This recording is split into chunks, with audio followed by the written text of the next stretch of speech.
Yeah, meantime, new fallout this afternoon from a string of racist and homophobic text messages sent by some officers within the Antioch Police Department. Dozens of community members have been demonstrating ahead of a special city council meeting this evening. NBC Bears Velena Jones joins us live from Antioch. With those latest developments, it looks like there's still some demonstrators behind you.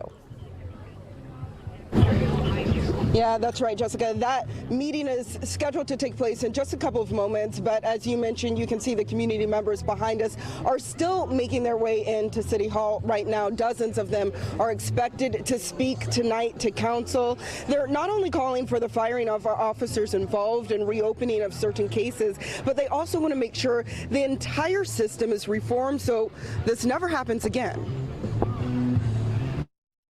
Miss Billy, no hate, sexism. Dozens of community members say they've lost trust in the Antioch Police Department and are demanding immediate action and accountability as the number of police officers involved in racist and homophobic text messages continue to grow. How are we going to feel if we cannot call someone when we're in danger that's actually going to help us, and we're not going to be worried that we're going to be seen as the perpetrator? Protesters marched from the police department to City Hall. They're issuing a list of 12 demands, including firing officers involved in abusive behavior and requiring officers to get bias training.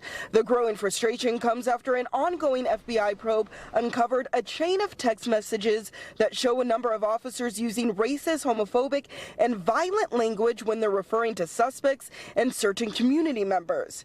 Shagufa Khan was the subject of one of those profane text messages. It was disgusting nonetheless and traumatizing from knowing that a leader within the Antioch Police Department had this very derogatory statement. Mayor Pro Tem Tamisha Torres Walker says messages like these referring to black suspects as officers feeling like they were at the zoo highlight a cultural problem within the department. The biggest challenge is going to be shifting the culture in the police department, the culture of anti-blackness, racism, bigotry, sexism. County officials say at least 45 officers are involved, with 16 of them in leadership positions. In a special meeting tonight, council will discuss what actions to take, including an audit of internal affairs and equity, among other measures, to hold the police department accountable. My hope is not just that we change the culture in the police department, but again, that we change the culture in the community.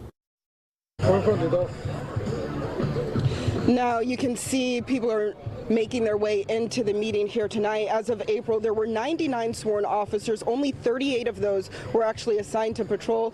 Now, those numbers do not include the officers that are now in question, which presents another problem for the department given how widespread these allegations are.